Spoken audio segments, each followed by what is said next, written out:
आज हम आपको जो घोड़ा दिखाने जा रहे हैं ये अंबर घोड़े का सबसे पहला बच्चा है और ये इतना खूबसूरत है नाजरीन। 5 कल्याण है और मुश्का रंग है। इस घोड़े का नाम है राजकुमार।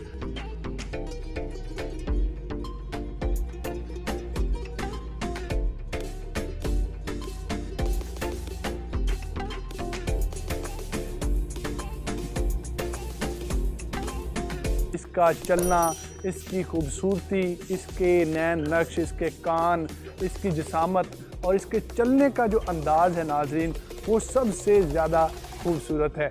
आए हमारे साथ और वकार साहब आज फिर हमें ज्वाइन करेंगे। अस्सलाम वालेकुम वकार साहब, क्या हाल है? ठीक है वकार साहब, अंबर घोड़ा हमने दिखाया, अंबर से पहले घोड़ियाँ हमने दिखाई, बहुत पसंद किया नाजरीन ने और हमें कमेंट्स में लोगों ने कहा कि अंबर के बच्चे भी नेक्स्ट दिखाए। तो आज अंबर का